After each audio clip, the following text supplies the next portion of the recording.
Hi, welcome to Heavy D Storytelling. I'm David Sneathen. I'm going to tell you a story, and this is May the 8th, and we're going to start with the 8th chapter of the book of John. There is our faithful Kimberly posting the link to the Sebin chat, and she's got a bunch of other people that she's going to invite, and so I'm just going to talk for just a minute.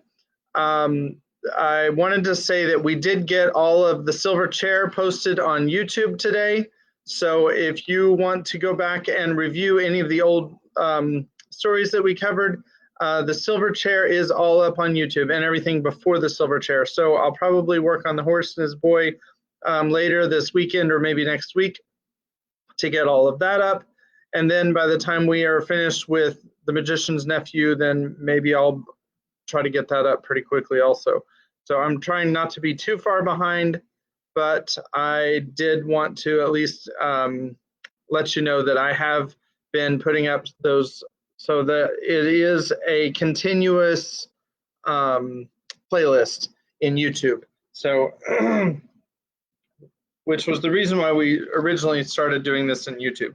So anyway, without further ado, I am going to read from the book of John. This is John chapter 8. They went each to his own house, but Jesus went to the Mount of Olives. Early in the morning, he came again to the temple. All the people came to him, and he sat down and taught them. The scribes and the Pharisees brought a woman who had been caught in adultery, and placing her in the midst, they said to him, "Teacher, this woman has been caught in the act of adultery. Now in the law, Moses commanded us to stone such women. What do you say?" This they said to test him, that they might have some charge to bring against him. Jesus bent down and wrote with his finger on the ground, and as they continued to ask him, he stood up and said to them, "Let him who is without sin among you be the first to throw a stone at her." And once more he bent down and wrote on the ground. But when they heard it, they went away one by one, beginning with the older ones, and Jesus was left alone with the woman standing before him. Jesus stood up and said to her, "Woman, where are they? Has no one condemned you?" She said, "No one, Lord." And Jesus said, "Neither do I condemn you. Go, and from now on sin no more." Pleasant night. Pleasant night.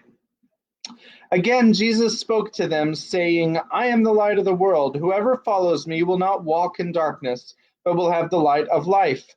So the Pharisees said to him, "You are bearing witness about yourself. Your testimony is not true." Jesus answered, "Even if I do bear witness about myself, my testimony is true, for I know where I come from and where I am going. But you do not know where I come from or where I am going. You judge according to the flesh. I judge no one. Yet even if I do judge, my judgment is true, for it is not I alone who judge, but I and the Father who sent me. In your law it is written that the testimony of two people is true. I am the one who bears witness about myself, and the Father who sent me bears witness about me." They said to him, therefore, "Where is your Father?" Jesus answered, "You know neither me nor my Father. If you knew me, you would know my Father also." These words he spoke in the treasury as he taught in the temple, but no one arrested him because his hour had not yet come. So he said to them, "I am going away, and you will seek me, and you will die in your sin. Where I am going, you cannot come." So the Jews said, "Will he kill himself, since he says, 'Where I am going, you cannot come'?" He said to them, "You are from below, I am from above. You are of this world, I am not of this world. I told you that you would die in your sins, for unless you believe that I am he, you will die in your sins." So they said to him, "Who are you?" Jesus said to them, "Just what I have been telling you from the beginning. I have much to say about you and much to judge, but he who sent me is true, and I declare to the world what I have heard from him." They did not understand that he had been speaking to them about the Father. So Jesus said to them, "When you have lifted up the Son of Man, then you will know that I am he, and that I do nothing on my own authority, but speak just as the Father taught me. And he who sent me is with me. He has not left me alone, for I always do the things that are pleasing to him. As he was saying these things, many believed in him. So Jesus said to the Jews who had believed him, "If you abide in my word, you are truly my disciples, and you will know the truth, and the truth will set you free." They answered him, "We are offspring of Abraham and have never been enslaved to anyone. How is it that you say you will become free?" Jesus answered them, "Truly, truly, I say to you, everyone who practices sin is a slave to sin. The slave does not remain in the house forever, the son remains forever. So if the son sets you free, you will be free indeed. I know that you are offspring of Abraham, yet you seek to kill me, because my word finds no place in you. I speak of what I have seen with my father, and you do what you have heard from your father." They answered him, "Abraham is our father." Jesus said to them, "If you were Abraham's children, you would be doing the works Abraham did. But now you seek to kill me, a man who has told you the truth that I heard from God.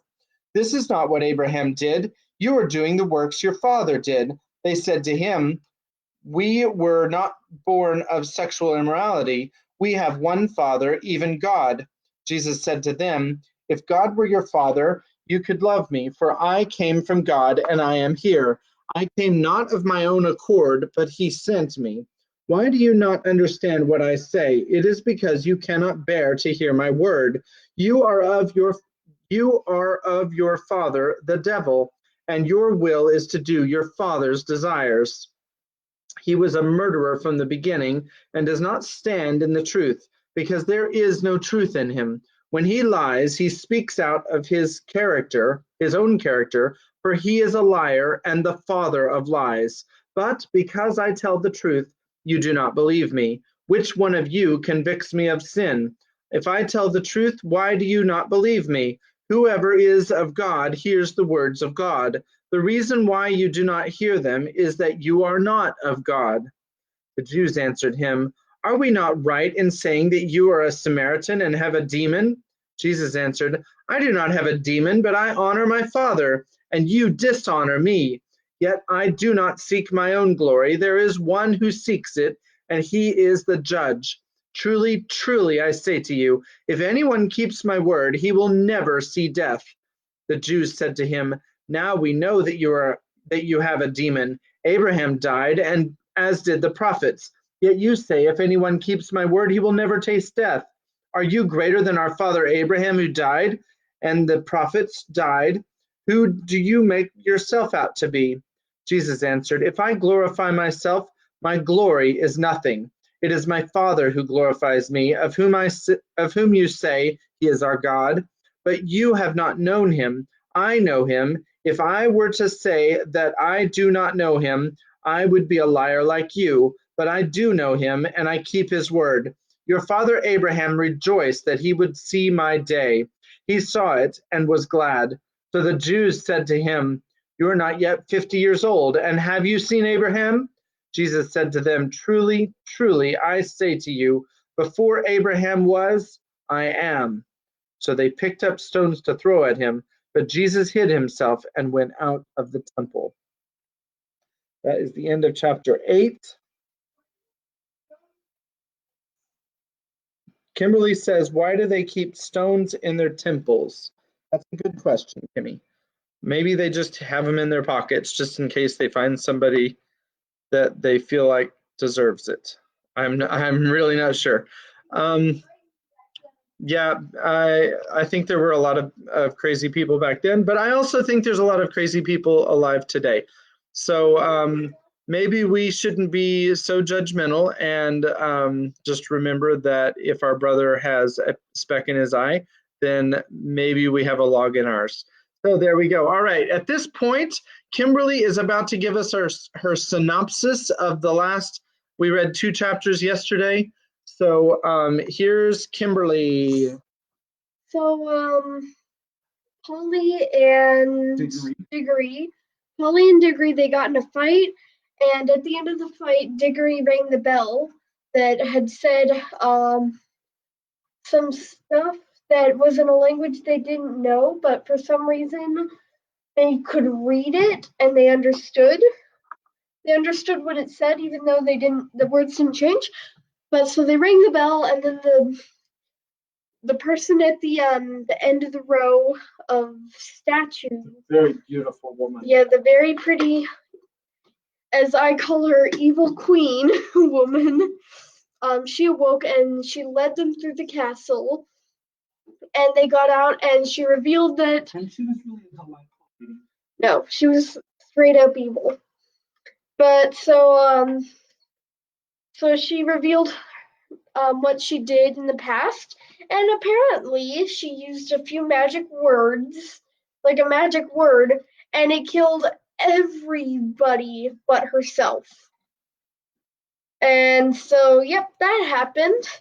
And then she was like, "Well, isn't your uncle?" She was talking to Diggory. "Isn't your uncle some kind of wizard who rules this the world?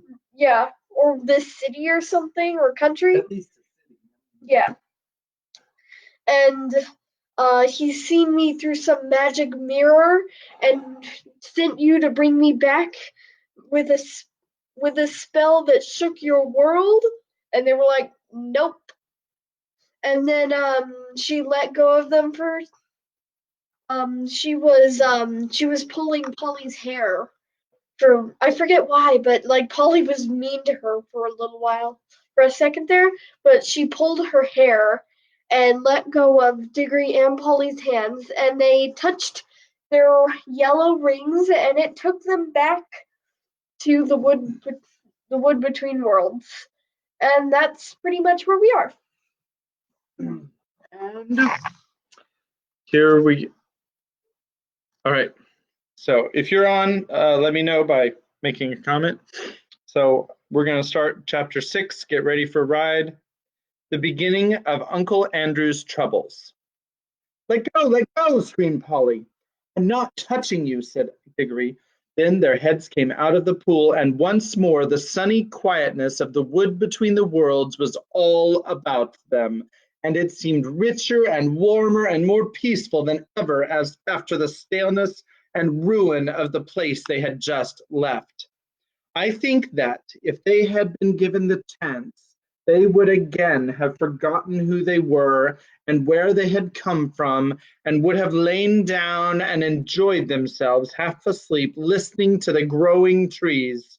But this time there was something that kept them as wide awake as possible. For as soon as they had got out onto the grass, they found that that they were not alone. The queen, or the witch, whichever you like to call her, had come up with them, holding on fast by Polly's hair.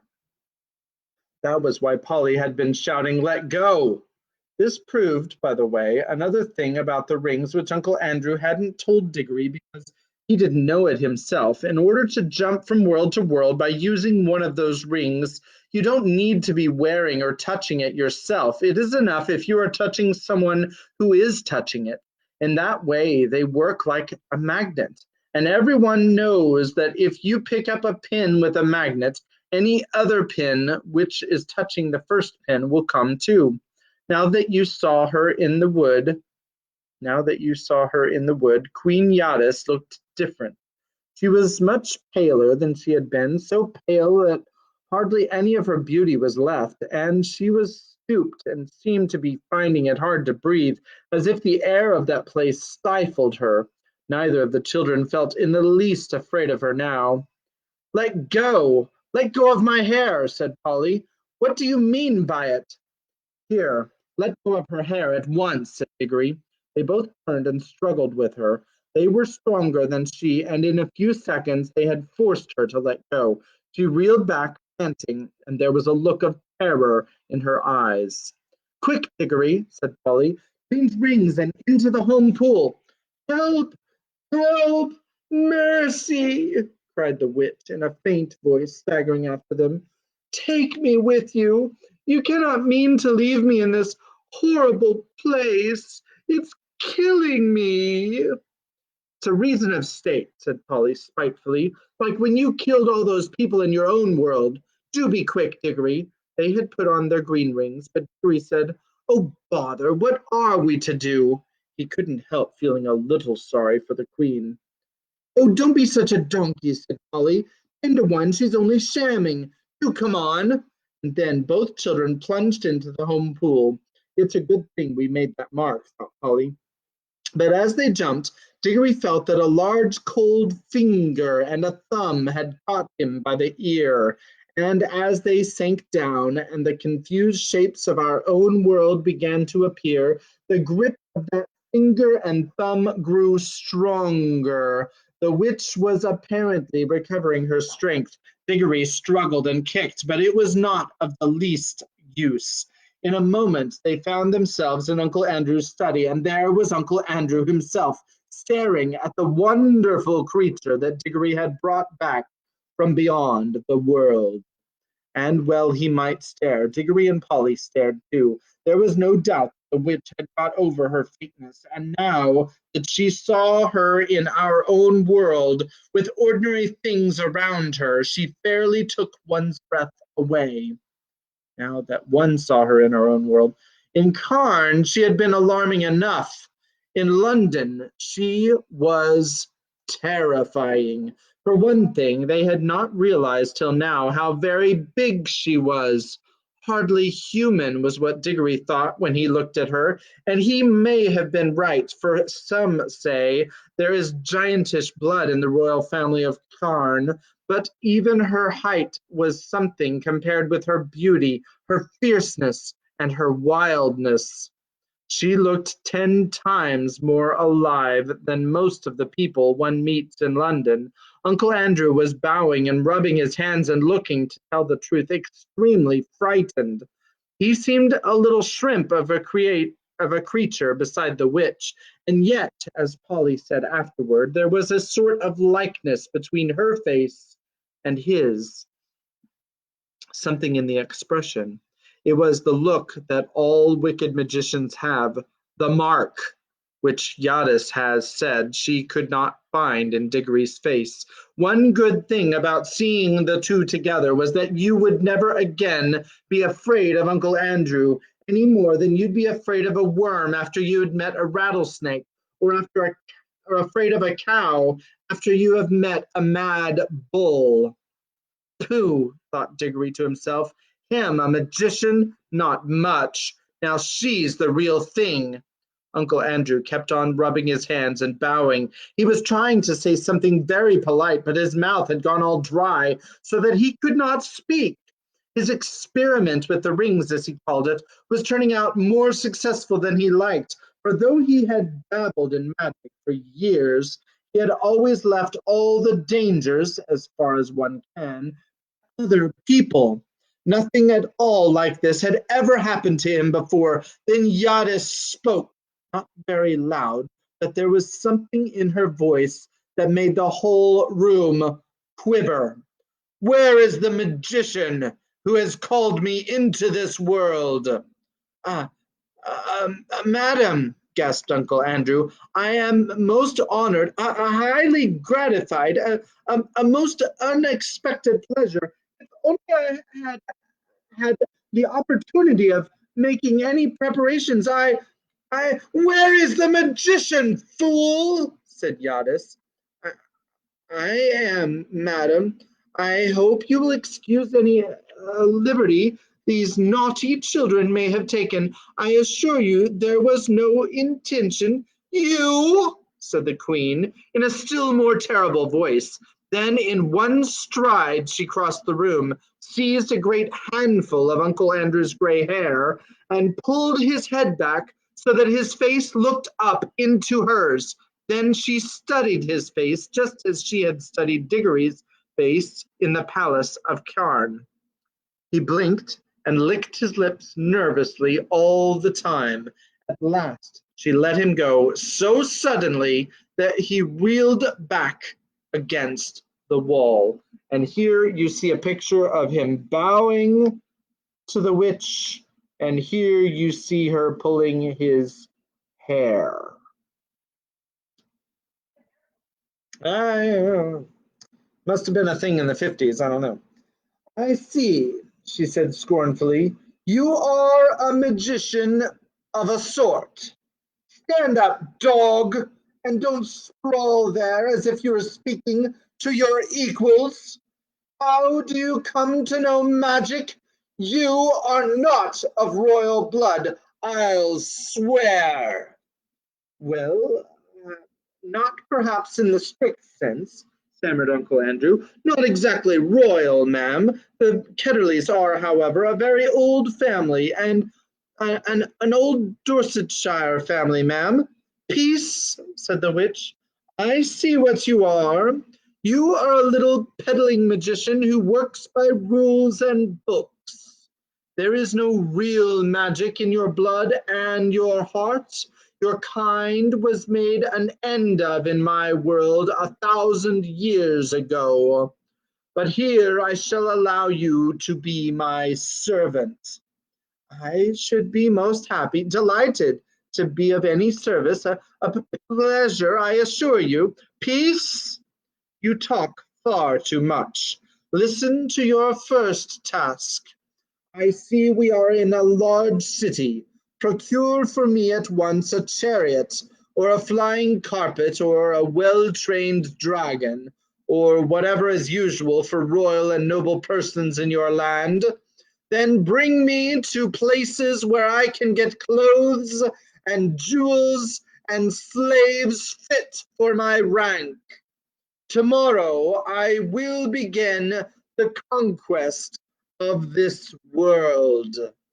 I, I I'll go and order a cab at once, gasped Uncle Andrew. Stop, said the witch just as he reached the door. Do not dream of treachery. My eyes can see through walls and into the minds of men. They will be on you wherever you go. At the first sign of disobedience, I will lay such spells on you that anything you sit down on will feel like red hot iron, and whenever you lie in a bed, there will be invisible blocks of ice at your feet. Now go. The old man went out, looking like a dog with its tail between its legs. The children were now afraid that Yaddis would have something to say to them about what had happened in the wood. As it turned out, however, she never mentioned it either then nor afterward. I think, and Diggory thinks too, that her mind was of a sort which cannot remember that quiet place at all. And however often you took her there, and however long you left her there, she would still know nothing about it. Now that she was left alone with the children, she took no notice of either of them, and that was like her too. In Carn, she had taken no notice of Polly till the very end, because Diggory was the one she wanted to make use of. Now that she had Uncle Andrew, she took no notice of Diggory. I expect most witches are like that. They are, excuse me, they are not interested in things or people unless they can use them. They are terribly practical. So there was silence in the room for a minute or two, but you could tell by the way Yaddis tapped her foot on the floor that she was growing impatient. Presently she said, as if to herself, "What is that old fool doing? I should have brought a whip." She stalked out of the room in pursuit of Uncle Andrew without one glance at the children. "Phew," said Polly, letting out a long breath of relief. "And now I must get home. It's frightfully late. I shall catch it." "Well, do come back as soon as you can," said Diggory. "This is simply ghastly having her here. We must make some sort of a plan." "That's up to your Uncle Andrew now, Polly. It was he who started all this messing about with magic. All the same, you will come back, won't you? Hang it all, you can't leave me alone in the scrape like this." "I shall go home by the tunnel," said Polly, rather coldly. "That'll be the quickest way. And if you want me to come back, hadn't you better say you're sorry?" "Sorry?" exclaimed Diggory. "Well now, if that isn't just like a girl! What have I done?" Oh, nothing, of course, said Polly sarcastically. Only nearly screwed my wrist off in that room with all the waxworks like a cowardly bully. Only struck the bell with the hammer like a silly idiot. Only turned back in the woods so that she had time to catch hold of you before we jumped into our own pool, that's all. Oh, said Hughie, very surprised. Well, all right, I'll say I'm sorry, and I really am sorry about what happened in the waxworks room. There, I've said I'm sorry, and now do be decent and come back.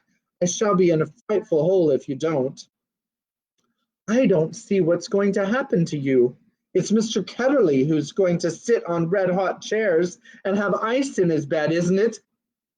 It isn't that sort of thing, said Diggory. What I'm bothered about is Mother. Suppose that creature went into her room. You might frighten her to death. Oh, I see, said Polly in a rather different voice. All right, we'll call it Pax. I'll come back if I can, but I must go now. And she crawled through the little door into the tunnel, and that dark place among the rafters, which had seemed so exciting and adventurous a few hours ago, seemed quite tame and homely now. We must go back to Uncle Andrew. His poor old heart would pit-a-pat as he staggered down the attic stairs, and he kept on dabbing at his forehead with a handkerchief. When he reached his bedroom, which was the floor below, he locked himself in, and the very first thing he did was to grope in his wardrobe for a bottle and a wine glass which he always kept hidden there where Aunt Letty could not find them. He poured them out. He poured himself out a glassful of some nasty grown-up drink and drank it off at one gulp. Then he drew a deep breath. Upon my word, he said to himself, I'm dreadfully shaken, most upsetting, and at my time of life. He poured out a second glass and drank it too.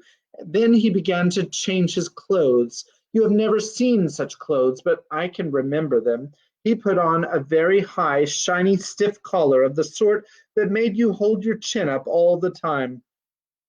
He put on a white waistcoat with a pattern on it and arranged his gold watch chain across the front. He put on his best frock coat, the one he kept for weddings and funerals. He got out his best tall hat and polished it up. There was a vase of flowers put there by Aunt Letty on his dressing table. Excuse me. He took one and put it in his buttonhole. He took a clean handkerchief, a lovely one, such as you couldn't buy today, out of the little left-hand drawer and put a few drops of scent on it.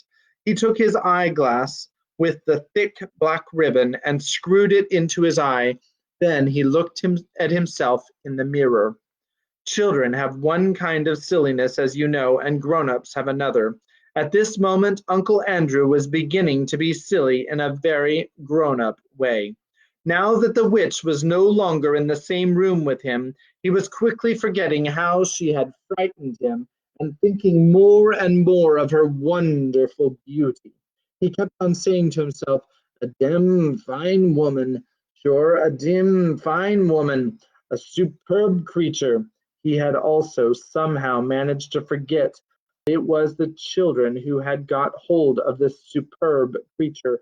He felt as if he himself, by his magic, had called her out of unknown worlds. "Andrew, my boy," he said to himself as he looked at the glass, "you're a devilish well-preserved fellow for your age. A distinguished-looking man, sir." You see, the foolish old man was actually beginning to imagine the witch would fall in love with him. The two drinks probably had something to do with it, and so had his best clothes.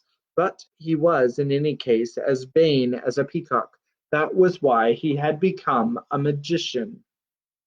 He unlocked the door, went downstairs, sent the housemaid out to fetch a hansom, everybody had lots of servants in those days, and looked into the drawing room. There, as he expected, he found Aunt Letty. She was busily mending a mattress. It lay on the floor near the window, and she was kneeling on it.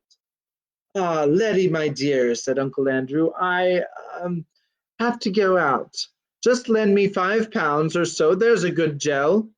Gel was the way he pronounced girl. No, Andrew dear, said Aunt Letty in her firm, quiet voice, without looking up from her work. I've told you times without number that I will not lend you money.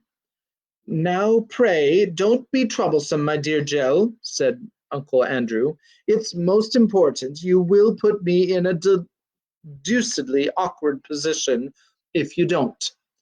Andrew, said Aunt Letty, looking him straight in the face, I wonder you are not ashamed to ask me for money?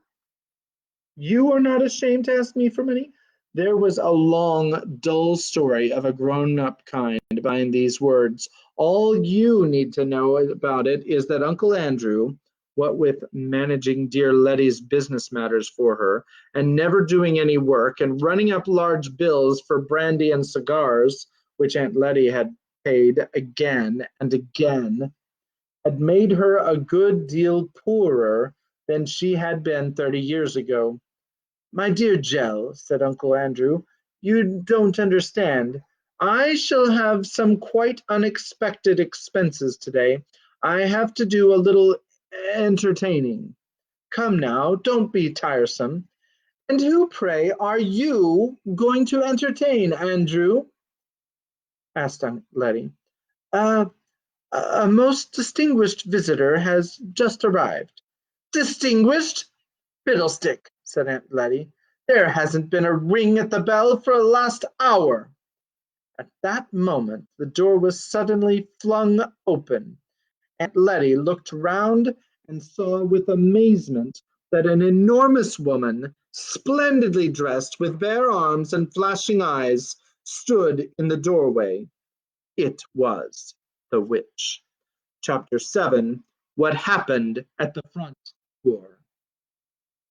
Now, slave, how long am I to wait for my chariot? Thundered the witch. Uncle Andrew cowered away from her. Now that she was really present, all the silly thoughts he had while looking at himself in the glass were oozing out of him. But Aunt Letty at once got up from her knees and came over to the center of the room. And who is this young person, Andrew, may I ask? Said Aunt Letty in icy tones. Distinguished foreigner, very important person, he stammered. Rubbish, said Aunt Letty, and then, turning to the witch, get out of my house this moment, you shameless hussy, or I'll send for the police. She thought the witch must be someone of us out of a circus, and she did not approve of bare arms.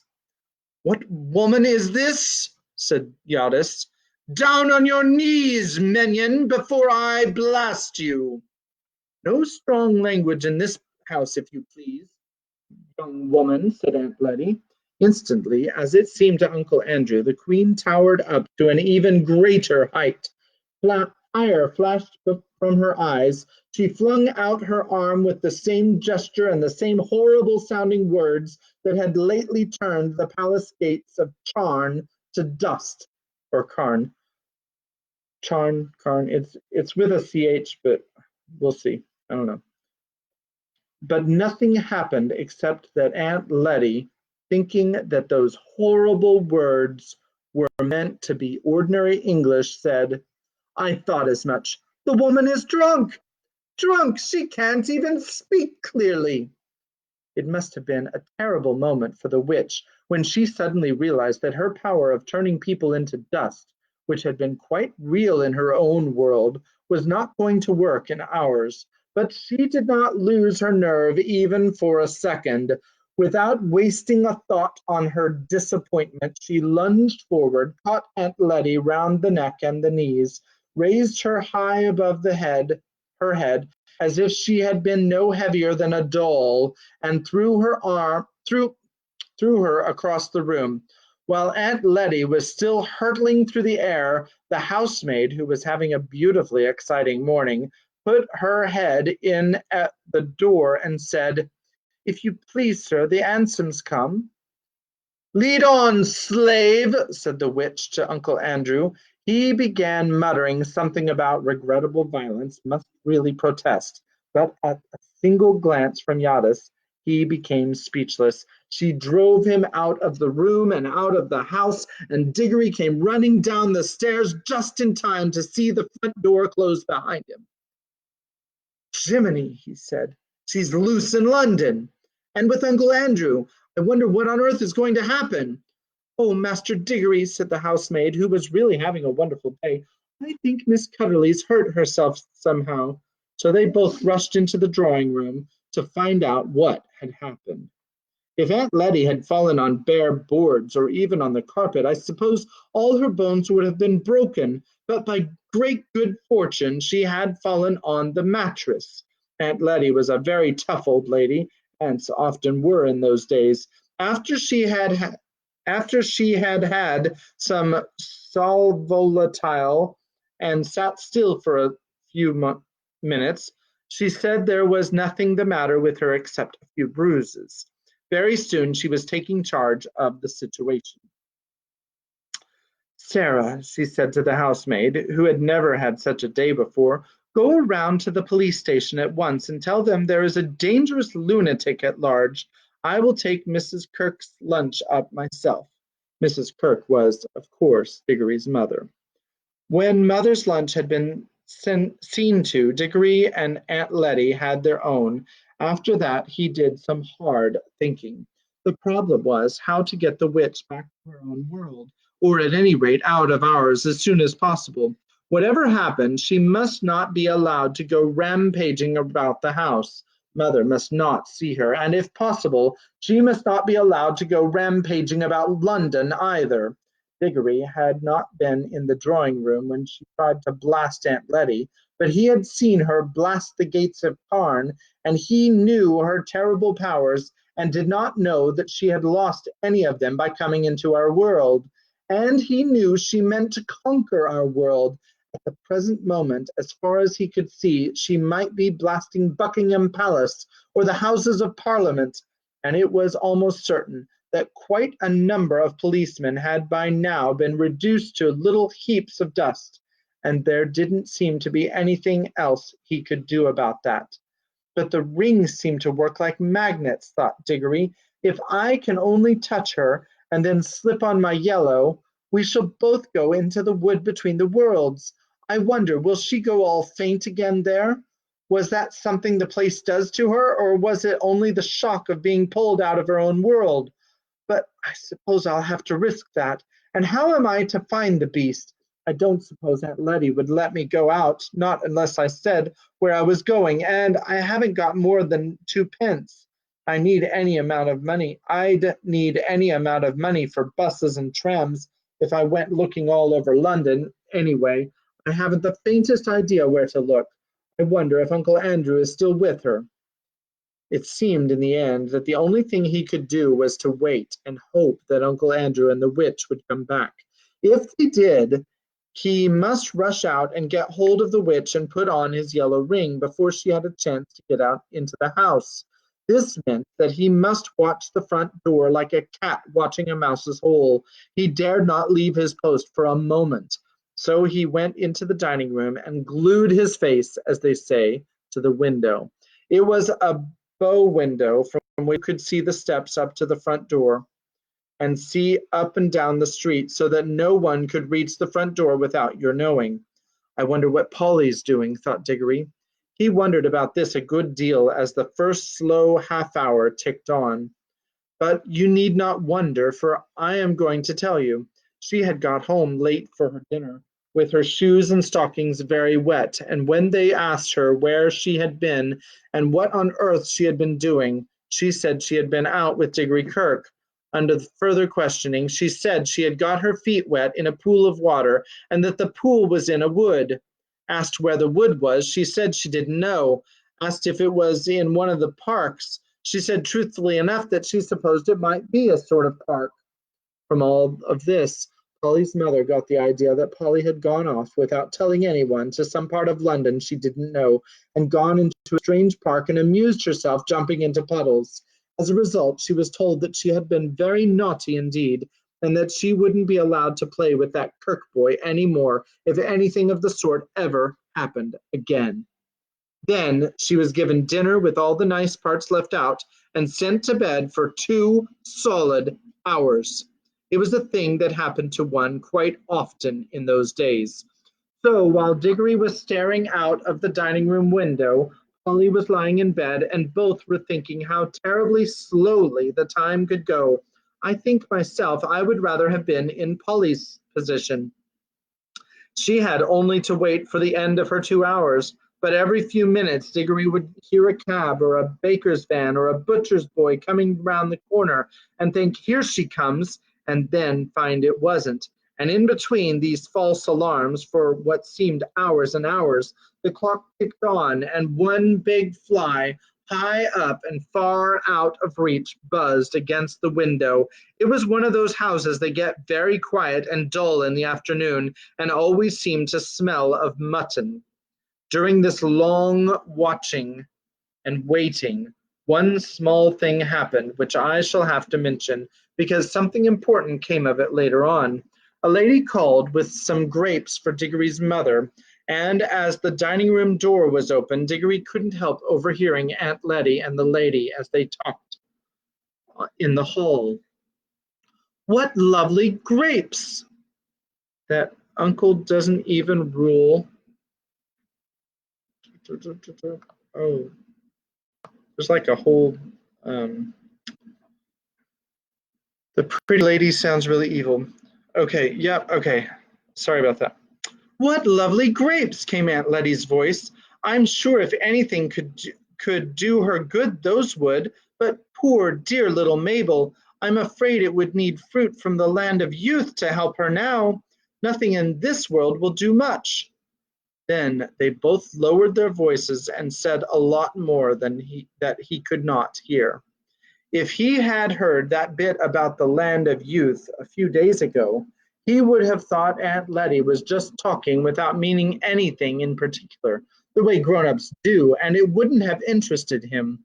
He almost thought so now, but suddenly it flashed upon his mind that he now knew, even if Aunt Letty didn't, that there really were other worlds, and that he himself had been in one of them.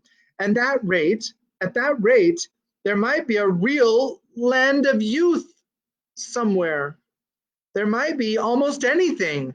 There might be fruit in some other world that would really cure his mother. And well, you know how it feels if you begin hoping for something that you want desperately badly? You almost fight against the hope because it is too good to be true.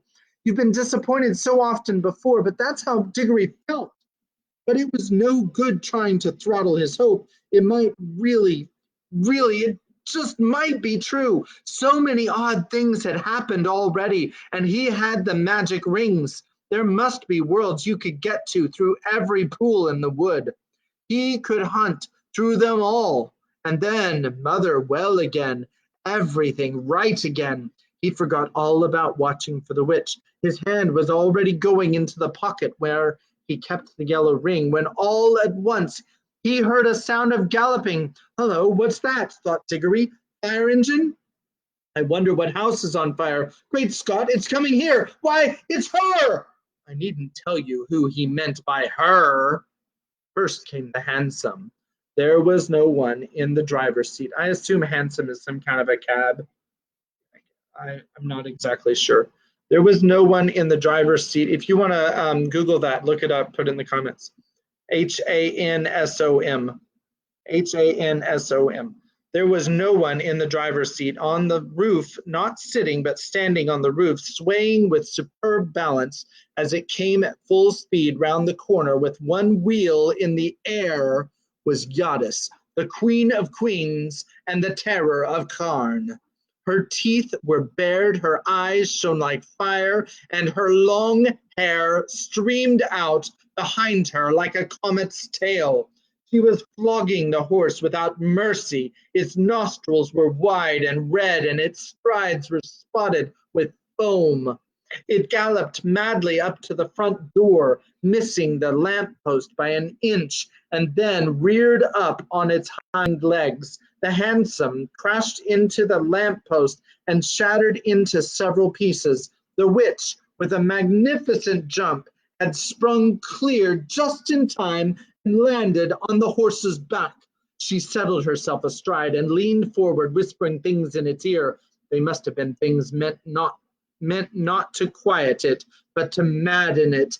It was on its hind legs again in a moment, and its neigh was like a scream. It was all hoofs and teeth and eyes and tossing mane. Only a splendid rider could have stayed on its back. Before Diggory had recovered his breath, a good many other things began to happen. A second hansom dashed up close behind the first. Out of it there jumped a fat man in a frock coat and a policeman. There came a third hansom with 2 more policemen in it. After it came about 20 people, mostly errand boys, on bicycles, all ringing their bells and letting out cheers and catcalls. Last of all came a crowd of people on foot, all very hot with running, but obviously enjoying themselves. Windows shot up in all the houses of that street, and a housemaid or a butler appeared at every front door. They wanted to see the fun. Meanwhile, an old gentleman had begun to struggle shakily out of the ruins of the first hansom. Several people rushed forward to help him, but as one pulled him one way and another, perhaps he would have got out quite as quickly on his own. Diggory guessed that the old gentleman must be Uncle Andrew, but you couldn't see his face. His tall hat had been bashed down over it. Here's a picture. There wasn't really time to stop and show you, but there it is. The queen is just brutalizing that horse as they're driving by on the streets of London. Diggory rushed out and joined the crowd. That's the woman, that's the woman, cried the old fat man, pointing at Yadis. Okay, that's great for him. JJ's asleep. So we're going to still finish 3 chapters because they all go together. What are you doing? Have you had your meds? Okay. Are you coming back? Mom's not downstairs. All right, so this pause brought to you by Daniel, who just went downstairs for unknown reason. Here's a picture that's on this page. So if you're enjoying the story, please make a comment.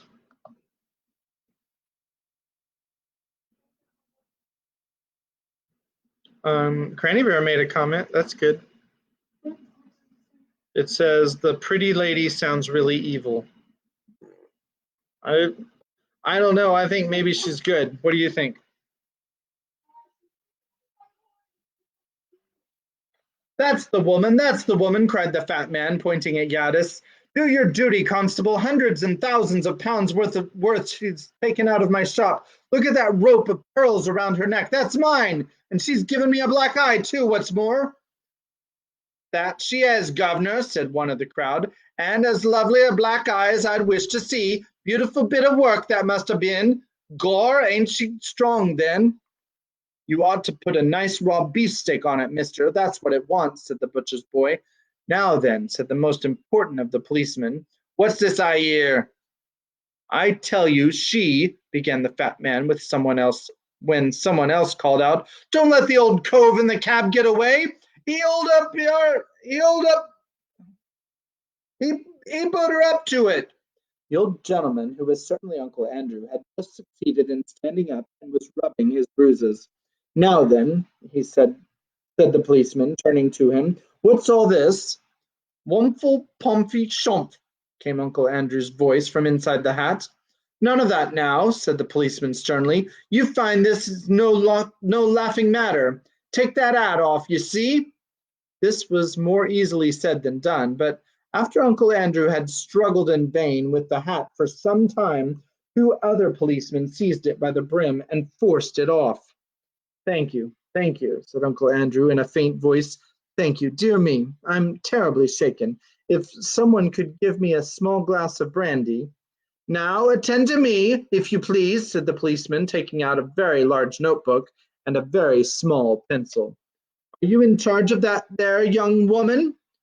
Look out, called several voices. Then the policeman jumped a step backward just in time. The horse had aimed a kick at him, which would probably have killed him. Then the witch wheeled the horse round so that she faced the crowd and its hind legs were on the footpath. She had a long, bright knife in her hand and had been busily cutting the horse free from the wreck of the hansom. All this time, Diggory had been trying to get into a position from which he could touch the witch. This wasn't at all easy because on the side nearest to him there were too many people, and in order to get round to the other side, he had to pass between the horse's hoofs and the railings of the area that surrounded the house. For the Ketterleys' house had a basement. If you know anything about horses, and especially if you have seen what a state that horse was in at that moment, you will realize that this was a ticklish thing to do. Diggory knew lots about horses, but he set his teeth and got ready to make a dash for it as soon as he saw a favorable moment. A red-faced man in a bowler hat had now shouldered his way to the front of the crowd. "Hi, policeman," he said. "That's my horse. What she's sitting on, same as it's my cab, and she's made a matchwood of." "One at a time, please, one at a time," said the policeman. "But there ain't no time," said the cabby. "I know that horse better than you do. 'Tain't an ordinary horse. Its father was officer charger in the cavalry, he was. And if the young woman goes on exciting him, there'll be murder done. Here, let me get at him." The policeman was only too glad to have a good reason for standing further away from the horse. The cabby took a step nearer, looked up at Gaddis, and said in a not unkindly voice, "Now, missy, let me get at his dead. Let me get at his ed. Sorry, not his dead, his ed. Let me get at his ed, and just you get off. You're a liddy, and you don't want all those roofs going for you, do you? You want to go home and have some nice cup of tea and a lay down quiet like, and you'll feel ever so much better." Sorry, my English accent is terrible. At the same time, he stretched out his hand toward the horse's head with the words, "Steady, Strawberry, old boy, steady now." Then, for the first time, the witch spoke. "Dog!" came her cold, clear voice, ringing loud above all the other noises. "Dog, unhand your royal charger. We are Empress Goddess." Chapter 8, The Fight at the Lamppost. "Oh, Empress are you? We'll see about that," said a voice. Then another voice said, "Three cheers for the Empress of Colony Hatch," and quite a number joined in. A flush of color came into the witch's face, and she bowed ever so slightly. But the cheers died away into roars of laughter, and she saw that they had only been making fun of her. A change came over her expression, and she changed the knife to her left hand. Then, without warning, she did a thing that was dreadful to see. Lightly, easily, as if it were the most ordinary thing in the world, she stretched up her right arm and wrenched it off one of the crossbars of the lamp-post. If she had lost some magical powers in our world, she had not lost her strength. She could break an iron bar as if it were a stick of barley sugar. She tossed her new weapon up in the air, caught it again, brandished it, and urged the horse forward. "Now's my chance," thought Diggory. He darted between the horse and the railings and began going forward. If only the brute would stay still for a moment, he might catch the witch's heel. As he rushed, he heard a sickening crash and a thud. The witch had brought the bar down on the chief policeman's helmet. The man fell like a ninepin. "Quick, Diggory, this must be stopped," said a voice behind him. It was Polly, who had rushed down the moment she was allowed out of bed. "You are a brick," said Diggory. "Hold on to me tight. You have to manage the ring. You'll have to manage the ring. Yellow, remember, and don't put it on till I shout." There was a second crash, and another policeman crumpled up. There came an angry roar from the crowd. "Pull her down! Get a few paving stones. Call out the military. But most of them were getting as far away as they could. The cabby, however, obviously the bravest as well as the kindest person present, was keeping close to the horse, dodging this way and that to avoid the bar, but still trying to catch Strawberry's head.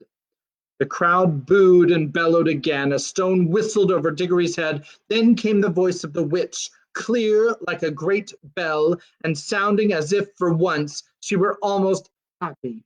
Scum! You shall pay dearly for this when I have conquered your world. Not one stone of your city will be left. I will make it as Karn, as Felinda, as Soloris, as Blamandin. Diggory at last caught her ankle. She kicked back with her heel and hit him in the mouth. In his pain, he lost hold. His lip was cut and his mouth full of blood, but somewhere very close by came the voice of Uncle Andrew in the sort of trembling scream. Madam, my dear young lady, for heaven's sake, compose yourself.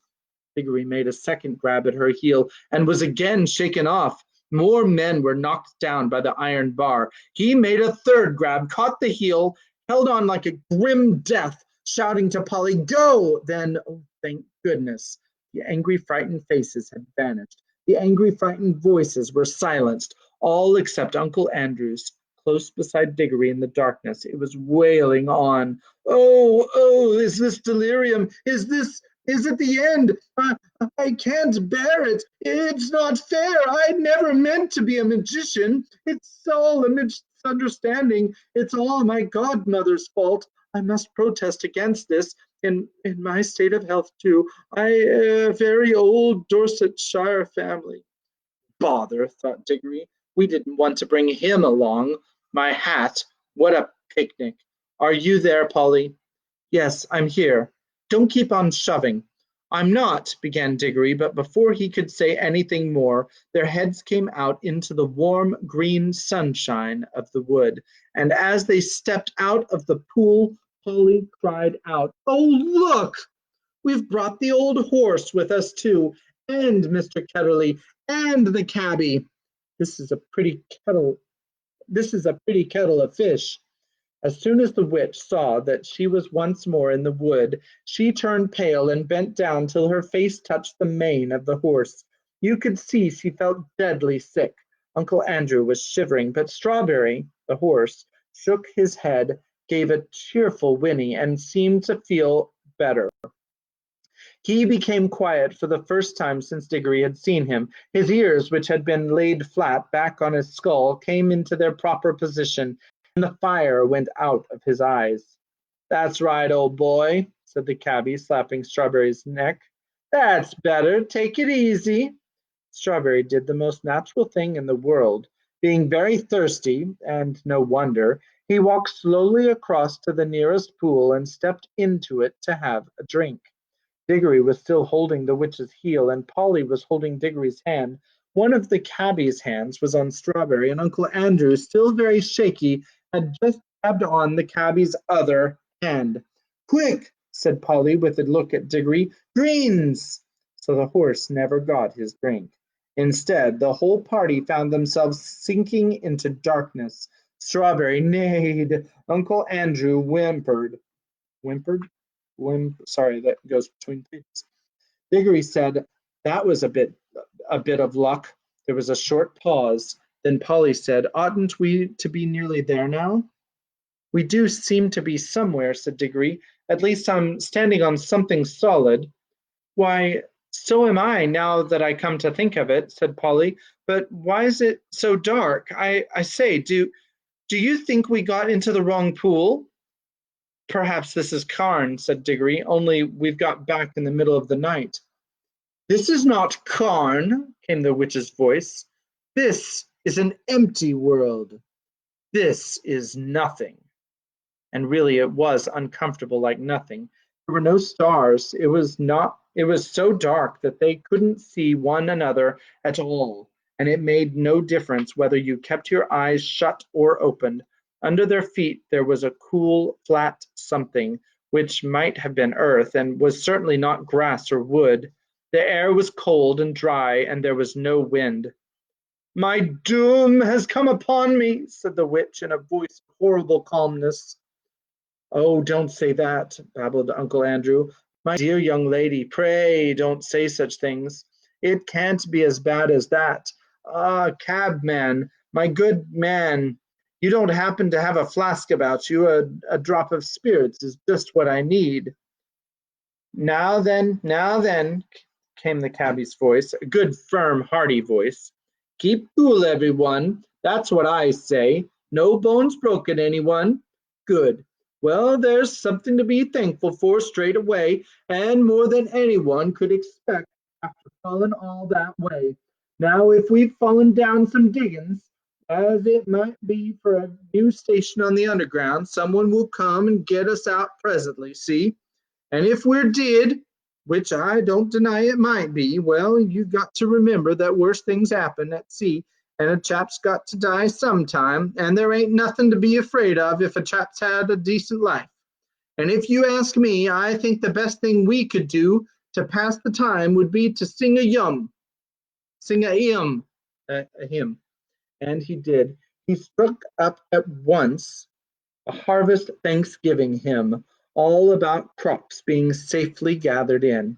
It was not very suitable to a place which felt as if nothing had ever grown there since the beginning of time.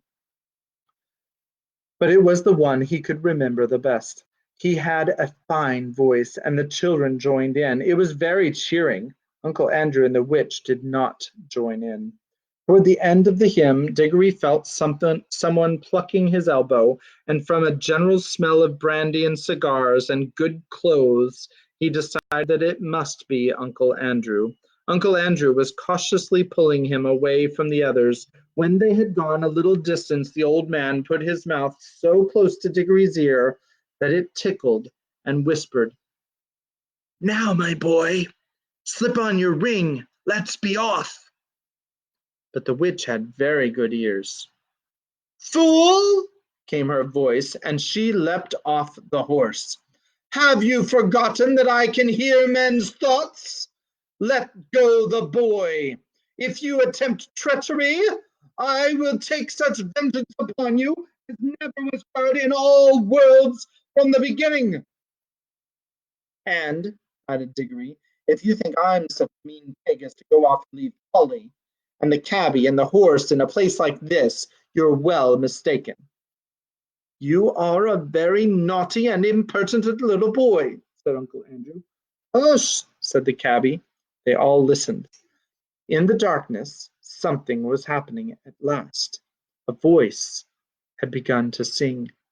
It was very far away, and Diggory found it hard to decide from what direction it was coming. Sometimes it seemed to come from all directions at once. Sometimes he almost thought it was coming out of the earth beneath him. Its lower notes were deep enough to be the voice of the earth herself. There were no words. There was hardly even a tune, but it was, beyond comparison, the most beautiful noise he had ever heard. It was so beautiful he could hardly bear it. The horse seemed to like it too. He gave the sort of whinny a horse could give if, after years of being a cab horse, it found itself back in the old field where it had played as a foal and saw someone whom it remembered and loved coming across the field to bring it a lump of sugar. "Whew," said the cabby. "Ain't it lovely?" Then two wonders happened at the same moment. One was that the voice was suddenly joined by other voices, more voices than you could possibly count.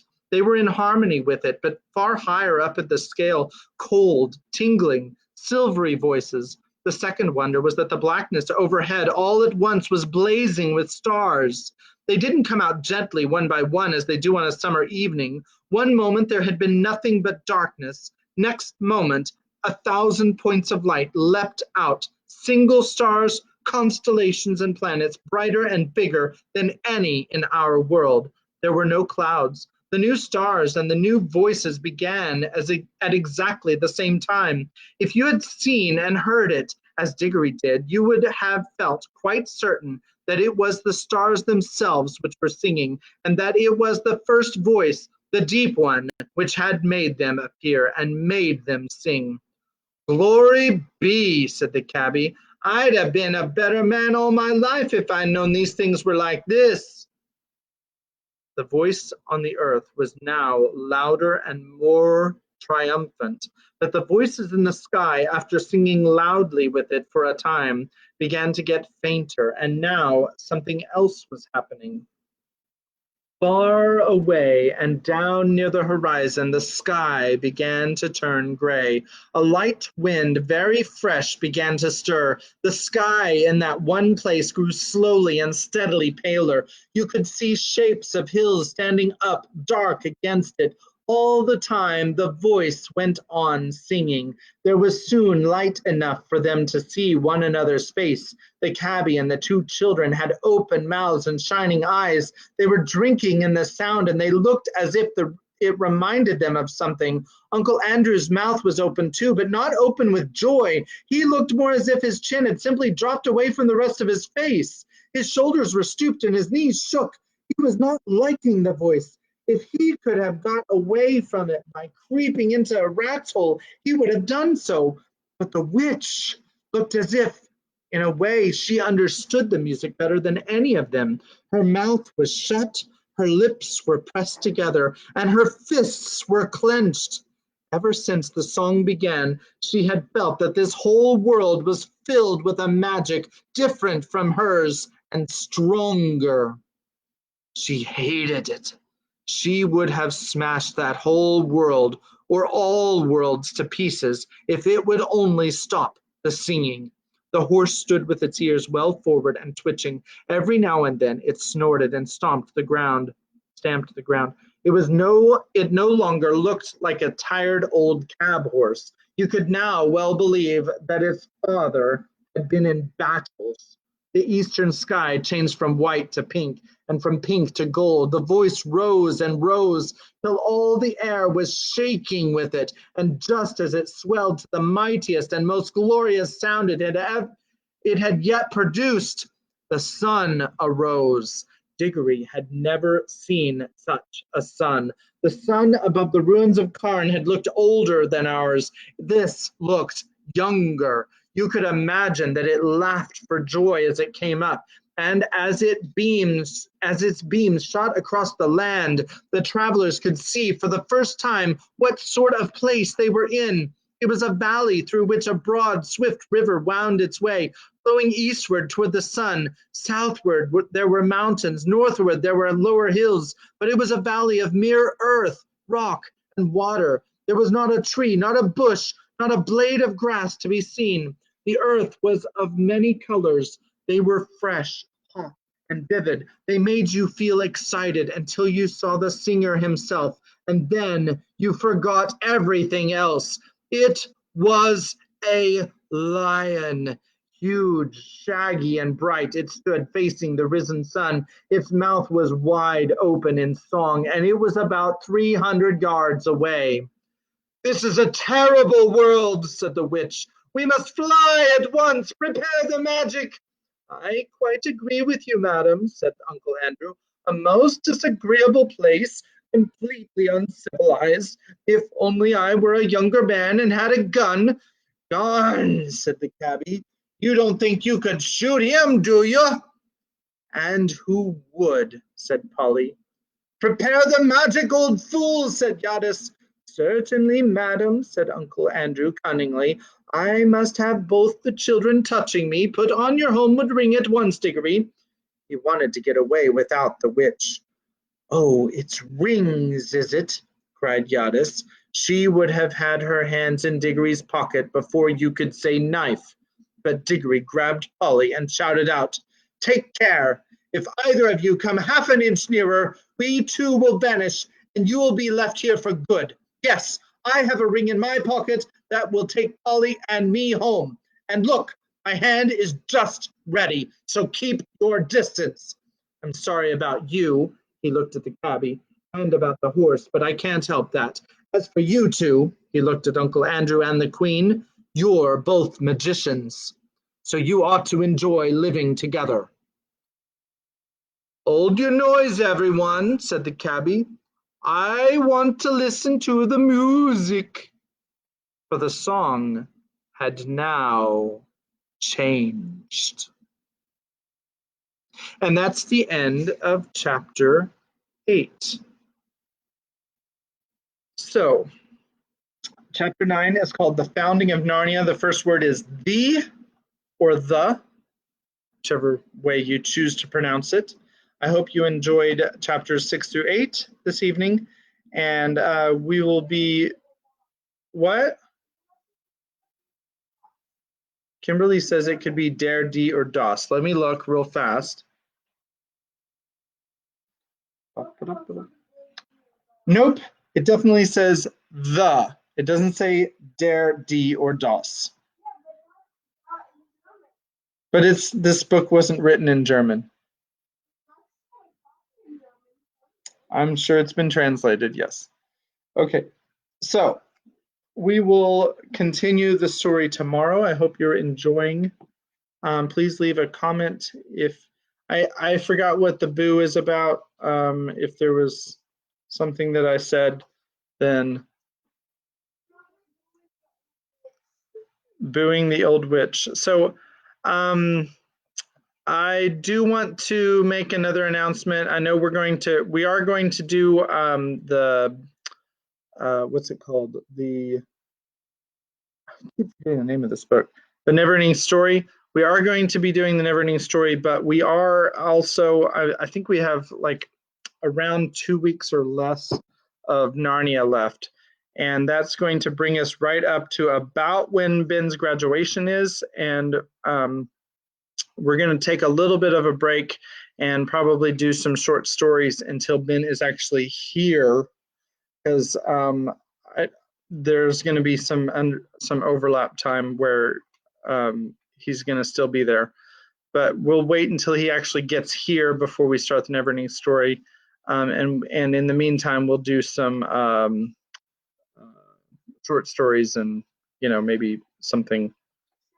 So, right, there's Twiley. Yay. All right. Well, good night, Rebecca. We love you.